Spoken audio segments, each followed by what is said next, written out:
tema muito próximo da nossa realidade, que é o tema da transição planetária.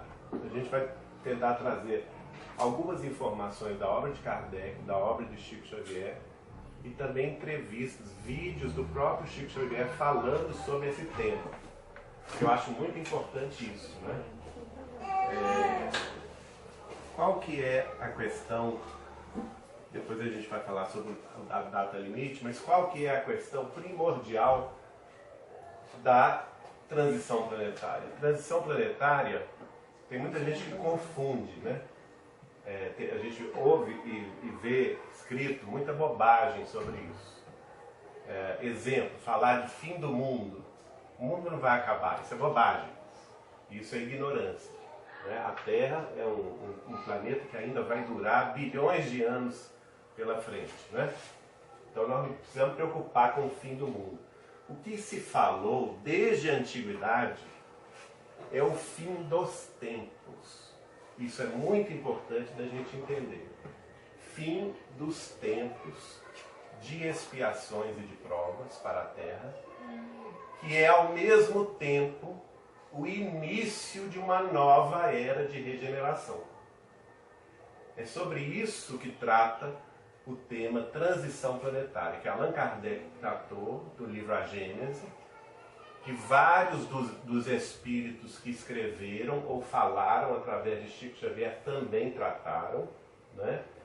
E é sobre isso que nós vamos falar hoje.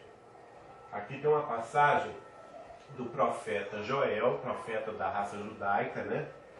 Portanto, muito antes de Cristo, os judeus já falavam sobre o fim dos tempos, e depois, na era do Cristo, nós sabemos, pela informação do Emmanuel, através do livro Paulo e Estevão, que Paulo de Tarso, o apóstolo dos gentios, pediu a Lucas, para Lucas escrever o que depois ficou conhecido como Atos dos Apóstolos. Né? Então Lucas vai escrever o Atos dos Apóstolos, que é o quê? É uma história da vida dos discípulos do Cristo, dos seus apóstolos, depois, antes e depois, principalmente depois que Jesus partiu da terra. Né? E lá no Atos dos Apóstolos, o Lucas vai escolher essa mesma passagem de Joel e repeti-la. Ele repete essa passagem ipsis literis, ou seja, ele simplesmente transcreve do profeta Joel para o Atos dos Apóstolos o mesmo trecho, que é esse trecho aqui. Vamos ler comigo? Lá em Joel, está no capítulo 2, versículos 28 a 29, e no Atos dos Apóstolos está no capítulo 2 também, versículos 17 a 18. Então olha só como é interessante o que Joel falou. Nos últimos tempos, diz o Senhor, espalharei do meu espírito por sobre toda a carne, vossos filhos e vossas filhas profetizarão, vossos jovens terão visões, vossos velhos terão sonhos, e nesses dias espalharei do meu espírito sobre os meus servidores e servidoras, e eles profetizarão. Olha que interessante, né?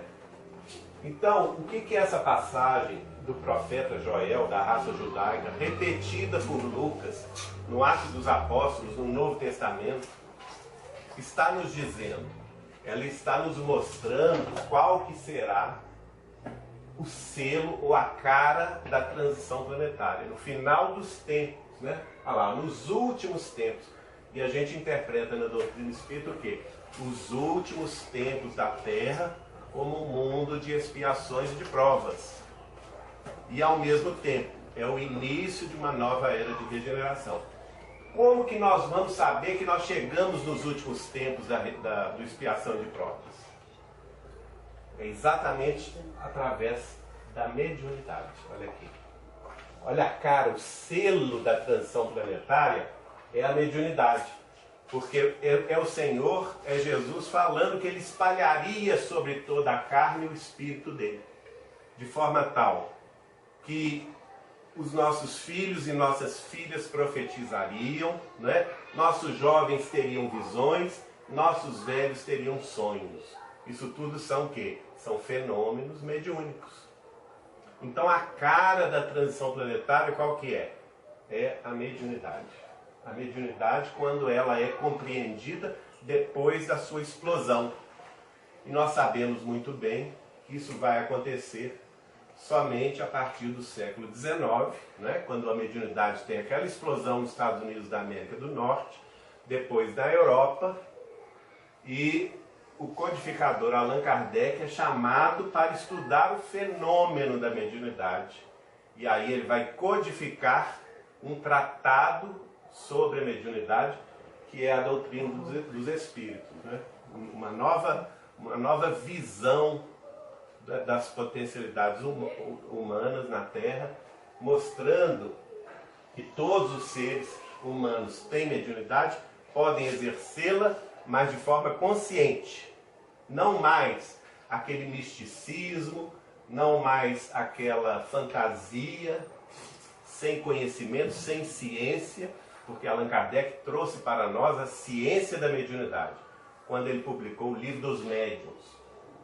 É o primeiro tratado científico da mediunidade. Portanto, a humanidade terrestre chega na sua maioridade de entendimento, né? Ela é capaz, então, de entender este fenômeno, até então, tido no campo do mistério, tido no campo da fantasia, da superstição, né? Não havia nenhuma elaboração mental a respeito do fenômeno. Só Allan Kardec, no século XIX, na França, que vai trazer a sistematização da ciência da mediunidade. E a partir daí, nós seres humanos encarnados na Terra, tivemos condição de aplicar os ensinamentos do Espiritismo, os ensinamentos da ciência da mediunidade, na nossa vida prática e principalmente associar todos esses ensinamentos à parte ética e moral que é o Evangelho de Jesus. E nós vamos ter a mediunidade com Jesus, né? A mediunidade exercida para o bem, para a fraternidade, para a paz.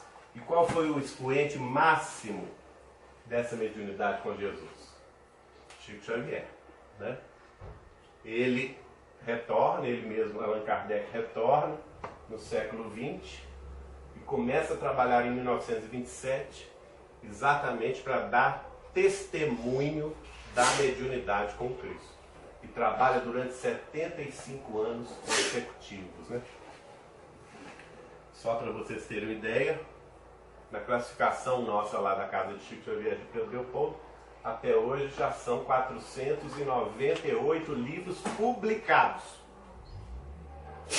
Eu acho que não tem ninguém, nenhum espírita, nenhum estudioso que já leu tudo isso, estudou tudo isso, né? 498 livros publicados da mediunidade de Chico Xavier. Então nós vamos chegar num ponto aqui, que é o ponto que a gente pode chamar de perspectiva. E para a gente entender a transição planetária, nós vamos ter que unir várias perspectivas. Nós não podemos ficar só com a nossa opinião espírita, opinião kardecista, nada disso. Porque cada ponto de vista é a vista de um ponto, né?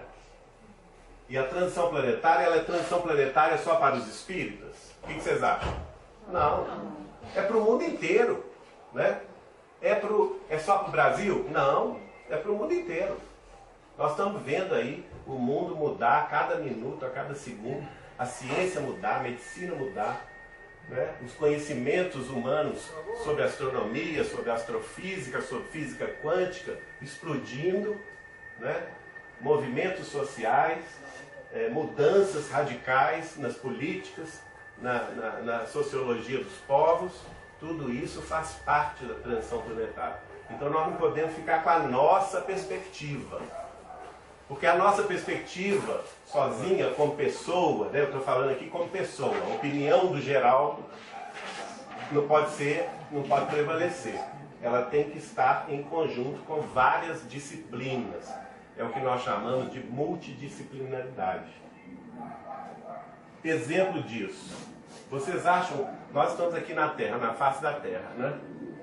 Se a gente subir um pouquinho, aqui agora, aqui no centro, o que nós enxergamos? Nós enxergamos o nosso ambiente, aqui no centro espírita. Se a gente começa a subir um pouquinho, se tivesse um veículo que nos levantasse, né, um helicóptero, alguma coisa assim, a gente ia começar a ver a perspectiva de ponto diferente, né? Aqui nós estamos achando tudo grande, mas à medida que a gente vai subindo, tudo vai ficando pequenininho, não é? Tudo vai ficando pequeno. A Terra a gente acha que é enorme, não é? Imaginar a gente ver a Terra inteira, o Brasil, a América do Sul, as Américas, a Europa, a África, os continentes e os oceanos, gigantescos, não é?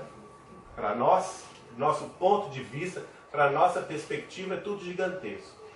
No entanto, olha aqui, a sonda Cassini passou pelo planeta Saturno. Esse aqui é o planeta Saturno, essa é uma foto tirada pela sonda Cassini. Alguém consegue ver a Terra aí? Cadê a Terra? A nossa Terra, que é tão grande. Olha, ela falou que tem um pontinho ali. Vocês acham que tem ou não tem? Aqui, ó. Tá vendo ali? Esse pontinho aqui, ó, é a Terra, que a gente acha tão grande, né?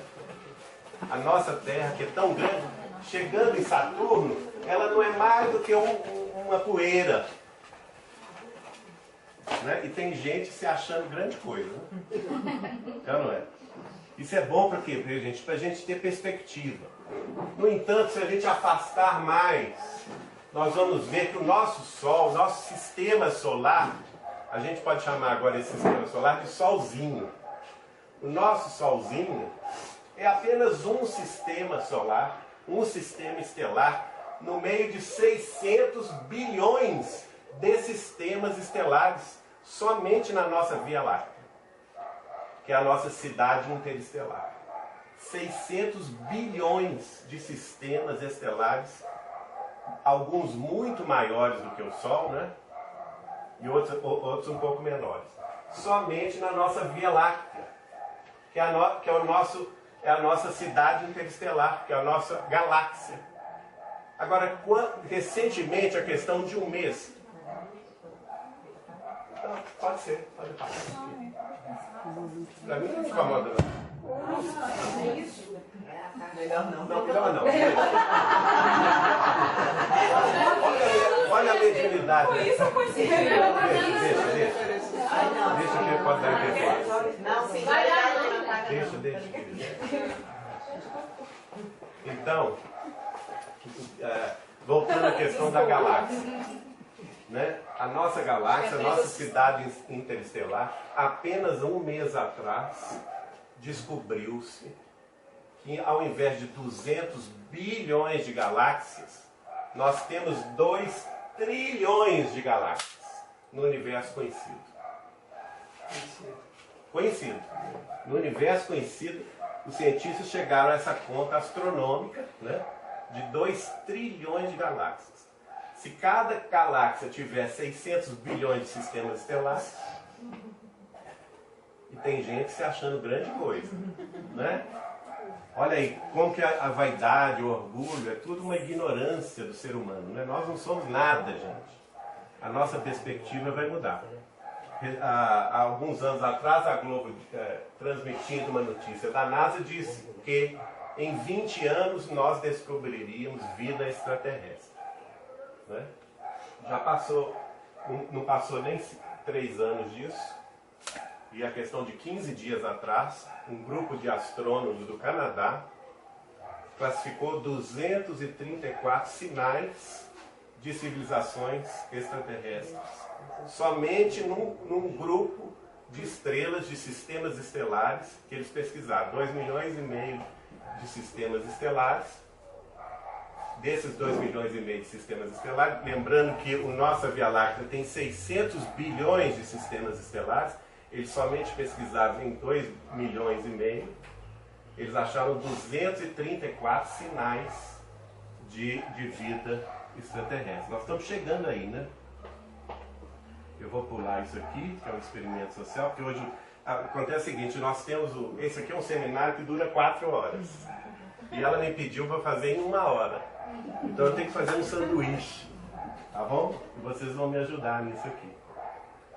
Bom, como eu disse, a questão da perspectiva, gente, cada ponto de vista é a vista de um ponto. Mas para a gente atingir o conhecimento, o que a gente precisa fazer? A gente precisa unir diversos pontos de vista, diversas disciplinas, diversas abordagens para que esse conhecimento se solidifique. Não somente dentro do conhecimento espírita que nós temos, da mediunidade, do que os espíritos falaram, mas também multidisciplinarmente, o que os espíritos encarnados, que são os cientistas, que são os médicos, né, que são os pesquisadores, os astrofísicos, os astrônomos, enfim, o que todo mundo está descobrindo nesse mundo novo que está chegando. Né? E aí nós vamos atingir o conhecimento da verdade, que é nada mais, nada menos do que a soma desses conhecimentos todos. Né? A multidisciplinaridade dos conhecimentos. E aí nós chegamos no que nos interessa, pelo menos diretamente, né? Que é o que, gente? A doutrina dos espíritos. Qual que é o papel do espiritismo como uma parte do conhecimento para que a gente compreenda esse momento de transição planetária? Qual que é a colaboração que o espiritismo traz para nós? Eu já falei no início, né? A colaboração que o espiritismo traz para nós é justamente nos demonstrar que a vida continua após a morte do corpo. Então nós já não somos mais homens e mulheres que vamos deixar o corpo no cemitério. Já nos encaramos como espíritos imortais que vamos vencer a morte, o transe da morte, nos transferir a outros planos de vida e continuar evoluindo pelos séculos vindouros, pelos milênios vindouros. Então nosso foco muda com o espiritismo. Não mais, Allan Kardec vai falar o seguinte, olha, o espiritismo, a doutrina espírita, não veio combater religião nenhuma. O espiritismo veio combater o quê? O materialismo. Este é que é o nosso combate. O nosso combate como espíritas é combater o materialismo e todas as mazelas que ele traz. Né? Por quê? Porque a mensagem espírita demonstra que a vida continua. Que nós viveremos no além, que nossos entes queridos vivem no além, se comunicam conosco através do quê? Do fenômeno da mediunidade. E que nós podemos ter, sim, grupos de estudo da mediunidade, aplicando esses conhecimentos no contato com os espíritos desencarnados que estão à nossa volta. E por isso mesmo, os nossos centros espíritas têm grupos mediúnicos. Então, uma das principais funções do espiritismo é nos acostumar ao contato da mediunidade, ao contato com os espíritos desencarnados, ao exercício da fraternidade legítima, não somente com os encarnados, mas principalmente com os desencarnados, nossos irmãos, que ainda são 2/3 da humanidade, né? Na proporção entre espíritos encarnados e desencarnados, nós podemos dizer que somos aí 1/3 de encarnados e 2/3 do mundo espiritual, né? Então, esse papel aqui, o espiritismo está nos preparando para o mundo regenerado de amanhã. Ele nos prepara para essa transição planetária, onde vai vigir mais o bem, mais a verdade do que vige atualmente no mundo de expiações e de provas. Né?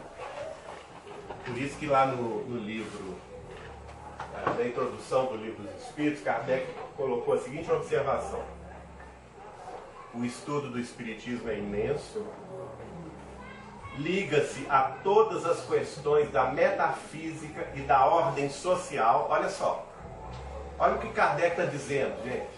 Ele não está falando que o estudo do Espiritismo é só o que foi codificado por ele, não. liga-se a todas as questões da metafísica e da ordem social. Né? É todo um mundo novo que se abre diante de nós. E aí ele pergunta, será de se espantar que ele demore, que ele exija tempo e muito tempo para a sua realização? Ora, gente, o ano que vem o Espiritismo vai completar 160 anos da sua codificação. Isso não é nada. 160 anos não é nada diante da história da humanidade. Nós praticamente somos um bebê que mal saiu do regaço materno, né? A doutrina espírita é um bebê. E a gente pode ver que há diferenças fundamentais do seu desenvolvimento na face da Terra. Há lugares, há países, como por exemplo o Brasil e Portugal, onde a doutrina explodiu de crescer. Por quê?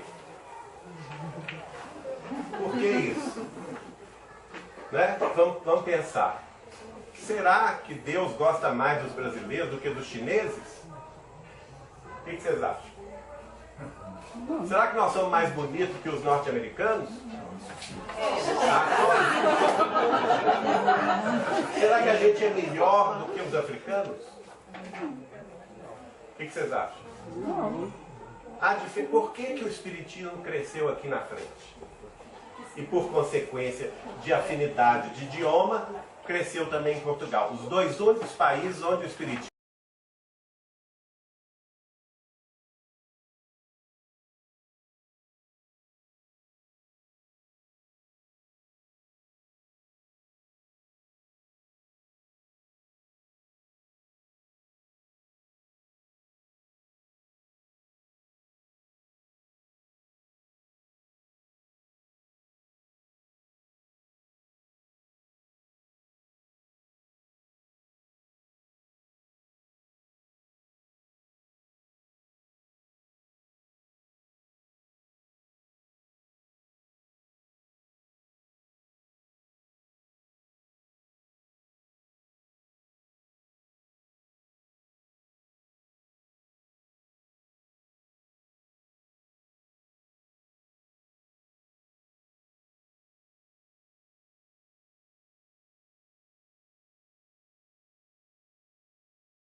Na população brasileira vai dar mais ou menos isso hoje, né? Portugal por afinidade de língua, né? Portugal teve acesso rápido pelo mesmo idioma que nós, então eles tiveram acesso rápido às obras espíritas que estavam sendo publicadas no Brasil.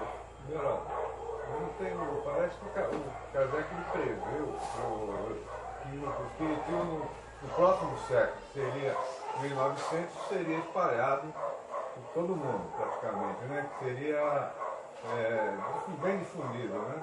E realmente isso não aconteceu, né?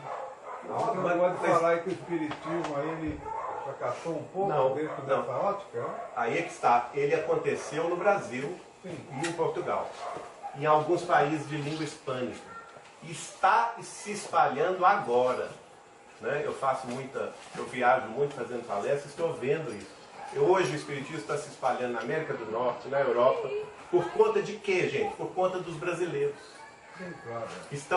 Que emigraram para lá e que estão trabalhando e difundindo a doutrina dos espíritos. Né? Olha o que Kardec fala. Será de espantar que ele exija tempo? A gente é muito exigente. A gente quer que com 160 anos o espiritismo conquiste o mundo. Quando o cristianismo não fez isso antes de 1000 anos. Né? Jesus esteve aqui até que o cristianismo se espalhasse pela Europa inteira, pelas Américas, até se falarmos que nas Américas ele só chegou aqui depois do ano 1500. Né? Então, olha só, não é de se espantar que ele exija tempo, e muito tempo, para que seja materializado na Terra. Allan Kardec vai estudar o tema da transição planetária neste capítulo aqui. Capítulo 18, Sinal dos Tempos, que é no livro A Gênese. Está no livro A Gênese. Ele vai destacar duas mensagens espetaculares. As mensagens são de dois espíritos que ele considerou superiores. Elas estão inseridas no item 8 e no item 9 deste capítulo 18. O primeiro é do primeiro-ministro da França, François Arago, e ele tinha sido também astrônomo e cientista, primeiro-ministro da França. Ele desencarnou antes de Kardec publicar o Livro dos Espíritos. Olha o que ele vai dizer sobre a transição planetária. A efervescência que por vezes se manifesta em toda uma população, inconsciente a princípio, não passando de vago desejo, de aspiração indefinida por alguma coisa melhor, de certa necessidade de mudança. Não é o que nós estamos vivendo, gente? Nós no Brasil, agora nos Estados Unidos, essa eleição americana que surpreendeu todo mundo, né? A pessoa não sabe nem o que quer, mas vai para a rua protestar. Traduz-se, olha o que o Espírito diz, traduz-se por uma surda agitação da escala 9 no mundo inteiro a cada década. Do ano 2000 para cá, são 16 anos, nós já tivemos 10 terremotos dessa categoria. Alguns deles traumáticos, né? Por exemplo, de 2004, no oceano, um tsunami violento que invadiu as cidades japonesas e ceifou a vida de 30 mil japoneses de uma vez só. Tá certo? Então, tudo isso se encadeia na transição planetária. Não tem nada à toa. E Arago diz assim para Kardec: quando se vos diz que a Terra, que a humanidade, chegou a um período de transformação e que a Terra tem que se elevar na hierarquia dos mundos, nada de místico vejais nessas palavras.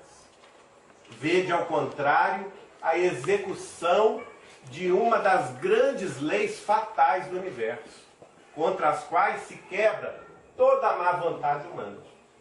Então não adianta a gente querer ir de encontro à vontade divina.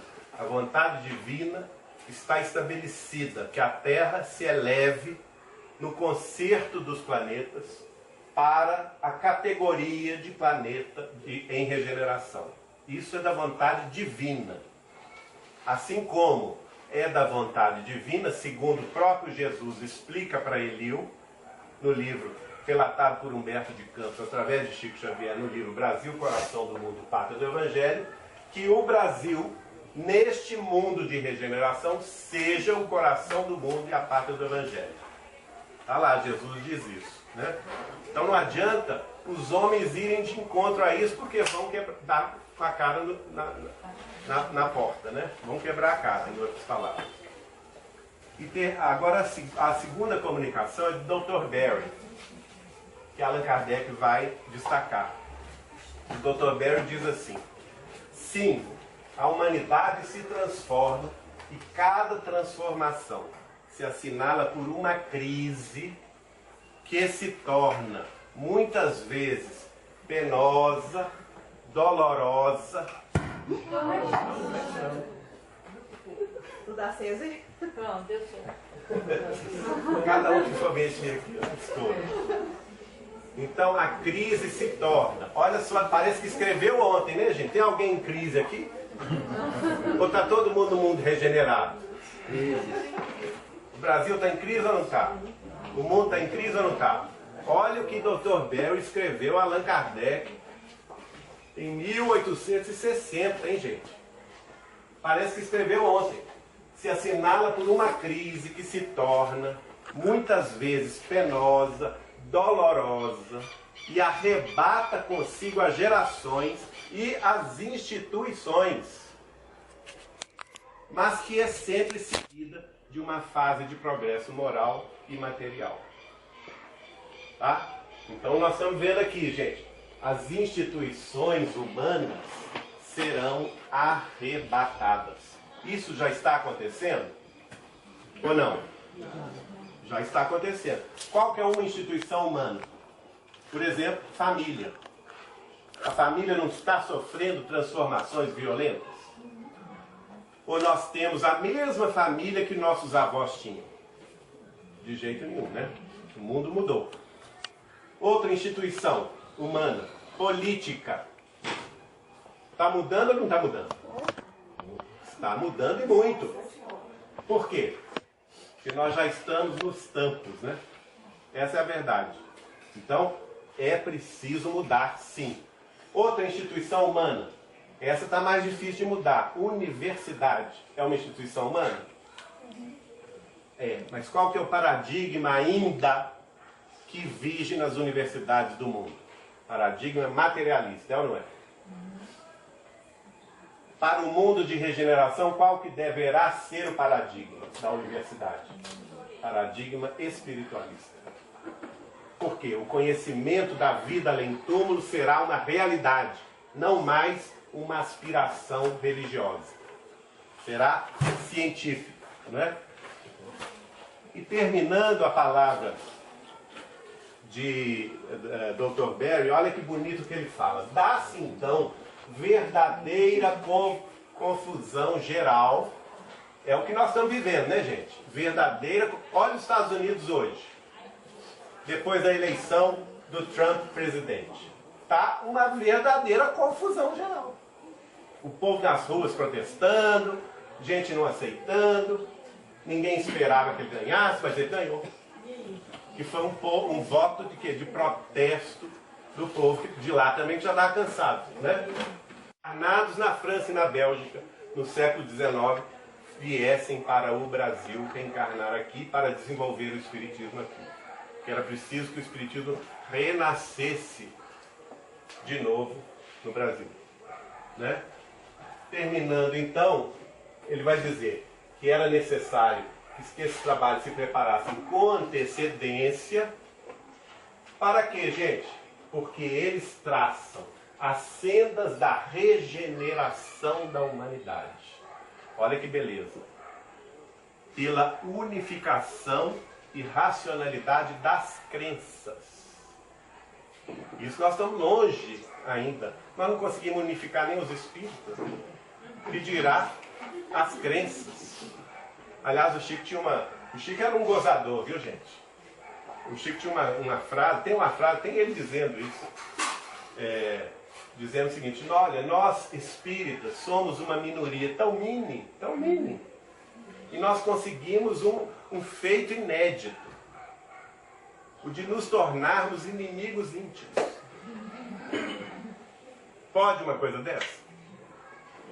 Quando nós deveríamos unir as nossas forças para o trabalho da regeneração humana, da humanidade?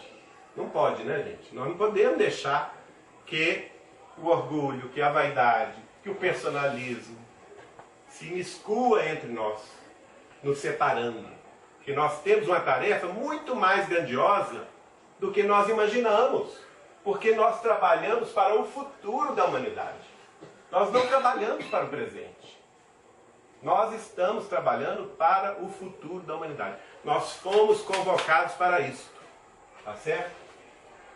Ditosos, olha como ele trabalha, ele termina a mensagem dele. Ditosos os que dele se aproveitam desde já. Então, se nós temos o trabalho espírita nas mãos, nós já somos ditosos. Vamos aproveitá-lo, né? Não vamos deixar passar a oportunidade que se nos coloca no destino. Nós temos uma grande oportunidade de trabalho nas mãos. Não conhecemos a doutrina espírita ao acaso. Não existe o acaso. Existe um planejamento superior sob o qual nós estamos submetidos. E fomos encaixados, cada um de nós, na tarefa que lhe é própria, para que este grande movimento de libertação do espírito humano, dos atavismos religiosos de antanho, se materialize na Terra, não é? Agora eu vou passar uns filmes para a gente entrar no assunto do tempo, né? Será que Jesus vai ficar esperando, a espiritualidade vai ficar esperando a humanidade acordar? Senão nós vamos demorar, não é 1000 anos, não, nós vamos demorar 100 mil anos, né? 100 mil anos. Primeiro, a questão do prazo, né? A questão da data. Existe data? O que vocês acham? Existe prazo? Vamos ouvir aqui.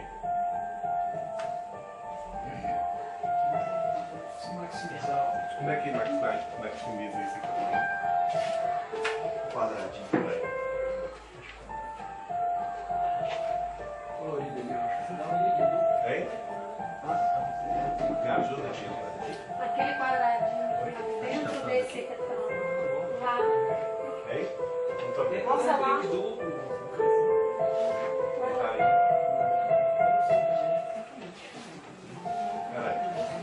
Peraí. Esse que é o da tela. Ah, isso. Oi, não.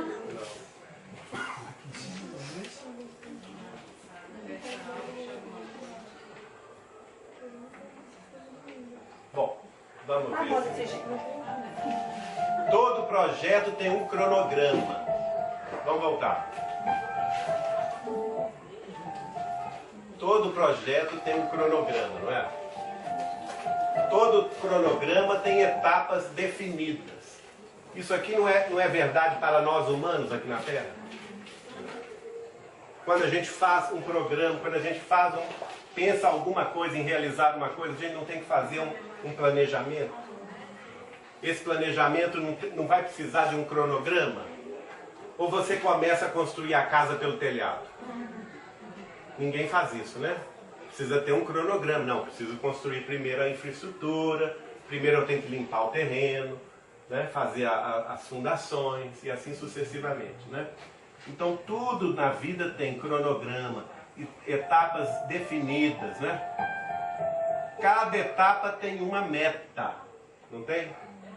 Você estabelece metas. E cada meta tem o quê? Cada meta tem uma data limite. Porque senão a construção não acaba nunca, é ou não é? Alguém aqui já fez construção na sua casa ou no seu trabalho? Não chega um momento que a sua paciência estoura e fala, chega! Você chega, chama o construtor, o pedreiro, o mestre de obra e fala, olha, eu quero essa construção pronta na data tal, e pronto e acabou. Vocês que seguiram, é ou não é? E é assim sucessivamente. Se isso existe, se isso é real para nós humanos, o que não dirá então em termos superiores, né, gente? Em termos grandiosos, os termos, o planejamento para a evolução humana, a evolução da sociedade terrena. Como eu disse lá no início, está definido no Velho Testamento, no profeta Joel, e no Novo Testamento, no Atos dos Apóstolos, que o fim dos tempos de expiações e de provas seria caracterizado pela mediunidade. Ah lá, nós já vimos isso aqui no início. Né? Então a mediunidade é exatamente mostrando o que nós já chegamos nessa etapa final de uma evolução de expiações e de provas, onde vige ainda o mal, a ignorância, o crime, os vícios, e ao mesmo tempo é preciso dar um basta nisto. É preciso dar um basta em tudo isso para que se comece uma nova etapa de regeneração, onde vigirá na regeneração da humanidade o bem, a fraternidade, a justiça, o amor fraterno. Né? Então a nossa grande meta é essa aqui, ó, sermos melhores do que nós somos hoje e do que nós fomos ontem. Se cada um de nós fizer isso, nós estamos colaborando para um mundo melhor. Nós temos que ter essa responsabilidade. Agora vamos ver o Chico falando sobre o assunto no programa Pinga Fogo. Espera aí. Chico, seu companheiro. Agora aumentou. Dá para vocês verem? Então vamos ver. Isso é o programa Pinga Fogo, 1971. Até hoje, o programa de maior audiência da televisão brasileira, onde 94% dos televisores estavam ligados ouvindo Chico Xavier. Chico Xavier foi a primeira personalidade religiosa a participar desse programa. Até então era um programa que recebia políticos, empresários, né, literatos, mas jamais havia recebido um religioso. O programa tinha previsão de durar 50 minutos. Durou 4 horas e 50. Porque o dono da TV Tupi, lá da Baixada Santista, mandava o programa para seguir. Ele estava gostando tanto que ele mandava os jornalistas encherem o Chico de perguntas, e o primeiro programa ficou 4 horas e 50 no ar. E a repercussão foi tão grande que no final do ano fizeram um segundo programa Pinga Fogo com o Chico. Ele vai falar aqui, gente, sobre transição planetária. Vamos ouvir. Essa pergunta. Nossa humanidade assiste neste momento a mais um lance dramático da corrida espacial, quando a Apolo 15 se encaminha para a Lua. Acreditam os mestres espirituais de Chico Xavier, se ainda em nossa atual civilização o homem poderá entrar em contato com civilizações de outros planetas? Estamos subordinando a resposta ao mesmo critério com que foi estruturada a informação para a nossa estimada entrevistadora que falou sobre a nova era. Se não entrarmos numa guerra de extermínio nos próximos 50 anos, então nós podemos esperar realizações extraordinárias da ciência humana partindo da Lua. Então diz o nosso Emmanuel que está presente que quando Cristóvão Colombo perambulava pelas cortes europeias pedindo socorro para descobrir um caminho mais fácil para as Índias, muita gente considerou o programa dele como absolutamente inútil para a humanidade, que aquilo era uma despesa absolutamente inócua e que iria pesar demasiadamente no orçamento de qualquer povo, até que ele conseguisse o apoio de Fernando e Isabel, ou então os soberanos de Castela. Mas nós hoje sabemos, depois de 5 séculos quase, mais de 4 séculos, a importância do feito. Então nós não podemos também acusar os nossos irmãos que estão se dirigindo à Lua para pesquisas que devem ser consideradas da máxima importância para o nosso progresso futuro, porque as despesas efetuadas com isso serão naturalmente compensadas talvez com a tranquilidade para uma sociedade mais pacífica na Terra, porque se não entrarmos, por exemplo, num conflito de proporções imensas, então na Lua é possível que o homem construa as cidades de vidro, as cidades estufas, onde cientistas possam estabelecer pontos de apoio para a observação da nossa galáxia. Essas cidades não são sonhos da ciência, essas cidades, naturalmente, com muito sacrifício da humanidade terrestre, podem ser feitas e provavelmente, vamos dizer, vai se obter azoto e oxigênio em usinas, vamos dizer, de alumínio e formações de vidro e matéria plástica na própria Lua para a construção desses redutos da ciência terrestre. E provavelmente a água será fornecida pelo próprio solo lunar. Então teremos, quem sabe, a possibilidade de entrar em contato com outras comunidades da nossa galáxia. Então vamos definitivamente encerrar o período bélico na evolução dos povos terrestres, porque nós vamos compreender que fazemos parte de uma família universal, que não somos o único mundo criado por Deus. O próprio Jesus, a quem reverenciamos como nosso Senhor e Mestre, disse: há muitas moradas na casa de meu Pai. Portanto, nós precisamos prestigiar a paz dos povos, a tranquilidade de todos, com o respeito de todos, com a veneração máxima pela ciência, para que nós possamos conferir esses benefícios no futuro, talvez mais próximo do terremoto, se nós fizermos por merecer. Fantástico, né, gente?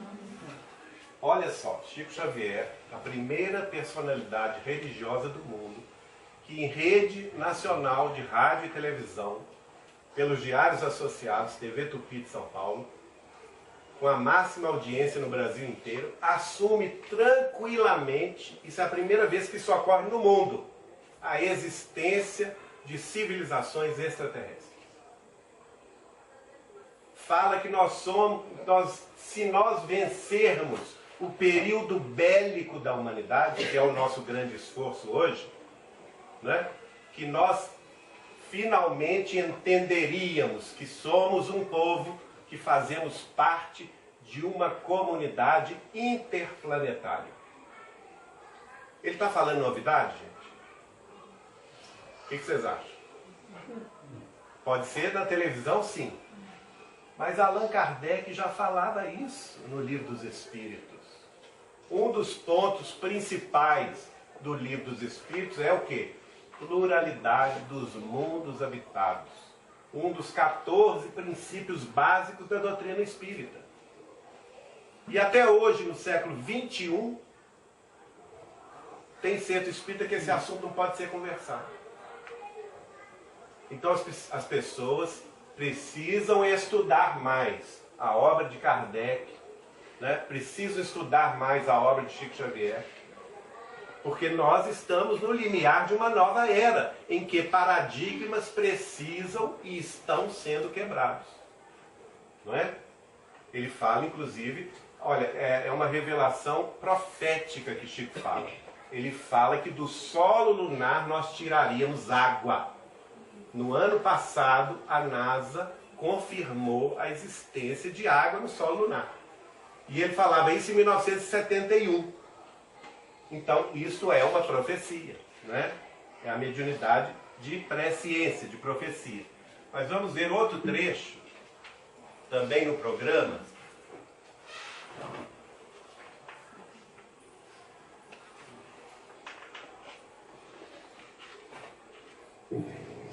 Eu não sei, Chico Xavier, eu queria saber agora o seguinte: os espíritas dizem que os renascimentos sucessivos da criatura humana têm por objetivo a sua evolução. Essas correntes espiritualistas, como os teosofistas, os messiânicos, também dizem que nós estamos no limiar de uma era de grande beleza, a era de Aquário, que a humanidade será muito mais feliz. Eu gostaria de perguntar ao senhor o seguinte: se temos mais de uma dezena de séculos de evolução, se estamos no limiar de uma era de encontros da criatura humana consigo própria, como o senhor explica as violências do mundo atual, como a guerra do Vietnã, a violência da sociedade de consumo? Isso, a nosso ver, não representa grande evolução da humanidade. Violência do mercado de consumo? A sociedade de consumo. Sim. E a violência da guerra do Vietnã, por exemplo.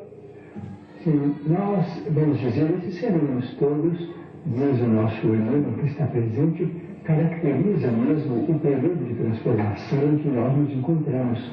Diz ele, o nosso companheiro materialista dirá natureza. Mas, para nós os religiosos, natureza é sinônimo de manifestação de Deus. Então, Deus cria a natureza, Deus cria a vida, mas o homem, os homens ou as mulheres do planeta são filhos de Deus e podem modificar a criação de Deus. Nós nos encontramos no limiar de uma era extraordinária. Se nos mostrarmos capacitados coletivamente a recebê-la com a dignidade devida.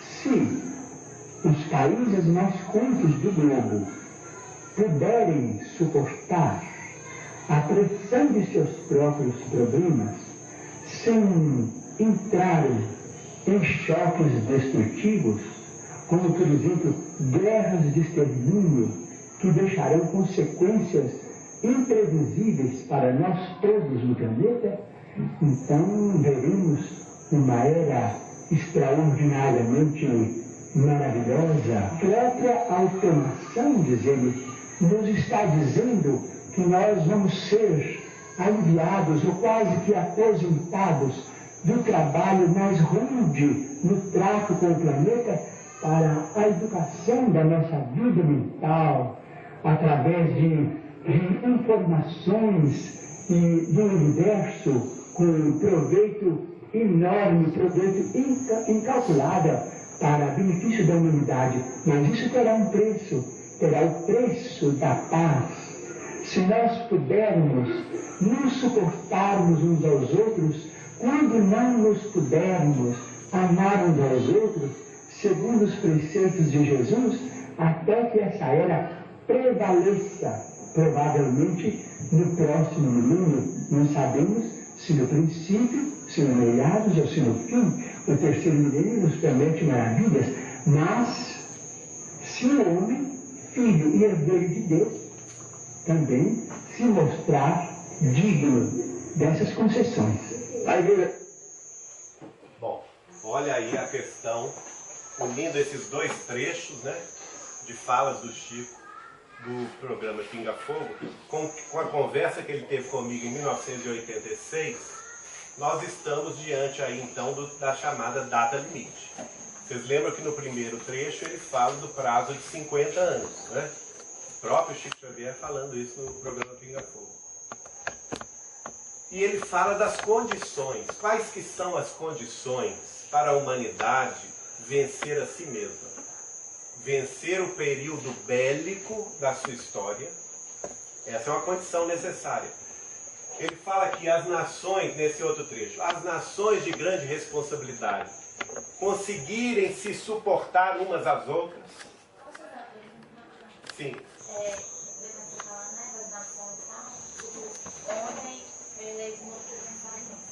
Correto. Você já ouviu falar sobre a teoria do Blue Beam?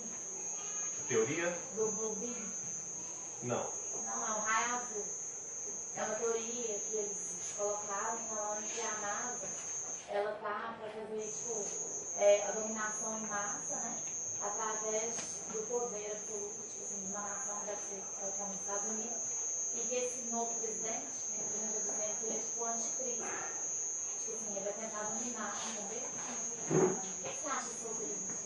Eu acho o seguinte, eu não gostei da eleição dele ontem, para mim foi uma grande surpresa, mas eu acho que a gente não pode também extrapolar muito da realidade, né? Porque senão a gente vai entrar em várias teorias da conspiração.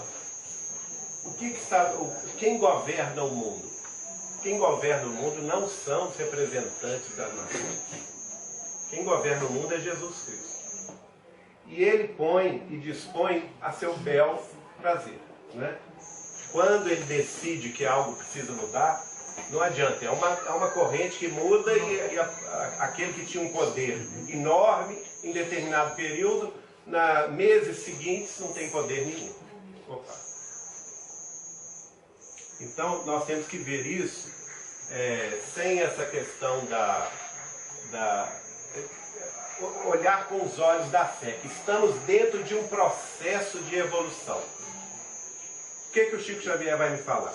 Ele vai me falar que quando a humanidade saiu da Terra e pisou na Lua em julho de 1969, uma reunião das potências angélicas, olha só, não são espíritos humanos, é uma reunião de potências angélicas que o Espírito de Emmanuel previu no livro A Caminho da Luz, que ocorreria no final do século XX, né, pela terceira vez.